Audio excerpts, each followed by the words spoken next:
ನಮಸ್ಕಾರ, ವಿದ್ಯುತ್ ವಾಣಿ ಯೂಟ್ಯೂಬ್ ಚಾನಲ್ಗೆ ಸ್ವಾಗತ. ನಾನು ಹನುಮಂತ್ ತಲ್ವಾರ್. ಉತ್ತರ ಪ್ರದೇಶದ ಗೋಂಡಾ ಜಿಲ್ಲೆಯಲ್ಲಿ 19 ವರ್ಷದ ಯುವತಿಯನ್ನು ವಿದ್ಯುತ್ ಸ್ಪರ್ಶಿಸಿ ಮರ್ಯಾದೆಗೇಡು ಹತ್ಯೆಯ ಪ್ರಕರಣ ಬೆಳಕಿಗೆ ಬಂದಿದೆ. ಯುವತಿಯ ತಂದೆ ಹಾಗೂ ಸಹೋದರನೇ ಈ ಕೃತ್ಯ ಎಸಗಿದ್ದಾರೆ ಎಂದು ಪೊಲೀಸರು ತಿಳಿಸಿದ್ದಾರೆ. ಗೋಂಡಾ ಜಿಲ್ಲೆಯ ತಹರ್ನಾಸ್ ಗ್ರಾಮದಲ್ಲಿ ಈ ಘಟನೆ ನಡೆದಿದೆ. ಅಪರಿಚಿತ ವ್ಯಕ್ತಿಯೊಬ್ಬರು 112ಕ್ಕೆ ಕರೆ ಮಾಡಿ ಯುವತಿಯ ಕೊಲೆಯ ಬಗ್ಗೆ ಮಾಹಿತಿ ನೀಡಿದ್ದು, ತಕ್ಷಣ ಸ್ಥಳಕ್ಕೆ ಧಾವಿಸಿದ ಪೊಲೀಸರು ಪರಿಶೀಲನೆ ನಡೆಸಿ ಮೃತದೇಹವನ್ನು ಮರಣೋತ್ತರ ಪರೀಕ್ಷೆಗೆ ರವಾನಿಸಿದ್ದರು. ಪೊಲೀಸ್ ವರಿಷ್ಠಾಧಿಕಾರಿ ವಿನೀತ್ ಜೈಸ್ವಾಲ್ ಮಾತನಾಡಿ, ಶ್ವಾನದಳ ಹಾಗೂ ತಾಂತ್ರಿಕ ಪುರಾವೆಗಳ ಸಹಾಯದಿಂದ ತನಿಖೆ ನಡೆಸಲಾಗಿದೆ. ಮರಣೋತ್ತರ ಪರೀಕ್ಷೆಯ ವರದಿಯಲ್ಲಿ ಯುವತಿ ವಿದ್ಯುತ್ ಅಪಘಾತದಿಂದ ಮೃತಪಟ್ಟಿರುವುದು ದೃಢಪಟ್ಟಿದೆ. ಯುವತಿಯ ಭಾವಿ ಪತಿ ಪರಮೇಶ್ವರ್ ಪಟಾಕ್ ನೀಡಿದ ದೂರಿನ ಆಧಾರದ ಮೇಲೆ ಪ್ರಕರಣ ದಾಖಲಿಸಲಾಗಿದೆ ಎಂದು ತಿಳಿಸಿದ್ದಾರೆ. ಯುವತಿಯು ತನ್ನ ಕುಟುಂಬದ ದೂರದ ಸಂಬಂಧಿಯನ್ನು ಮದುವೆಯಾಗಲು ನಿರ್ಧರಿಸಿದ್ದಳು.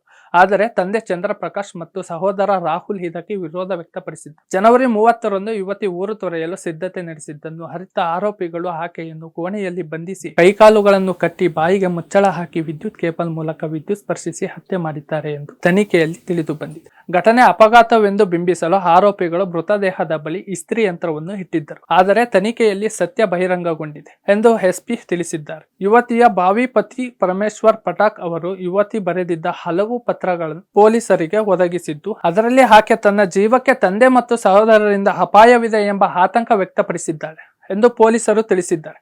ಆರೋಪಿಗಳಿಂದ ಮಫ್ಲರ್, ದುಪ್ಪಟ್ಟ, ಕೊಲೆಗೆ ಬಳಸಲಾದ ವಿದ್ಯುತ್ ಕೇಬಲ್ ಹಾಗೂ ಮೊಬೈಲ್ ಫೋನ್ ಸೇರಿದಂತೆ ಹಲವು ಸಾಕ್ಷ್ಯಗಳನ್ನು ವಶಪಡಿಸಿಕೊಳ್ಳಲಾಗಿದೆ. ತಂದೆ ಮಗನನ್ನು ಬಂಧಿಸಿ ನ್ಯಾಯಾಂಗ ವಶಕ್ಕೆ ಒಪ್ಪಿಸಲಾಗಿದೆ. ಇದಾಗಿತ್ತು ಇವತ್ತಿನ ವಿಶೇಷ ಸುದ್ದಿ. ನೀವು ನೋಡ್ತಾ ಇರಿ ವಿದ್ಯುತ್ ವಾಣಿ ಯೂಟ್ಯೂಬ್ ಚಾನಲ್.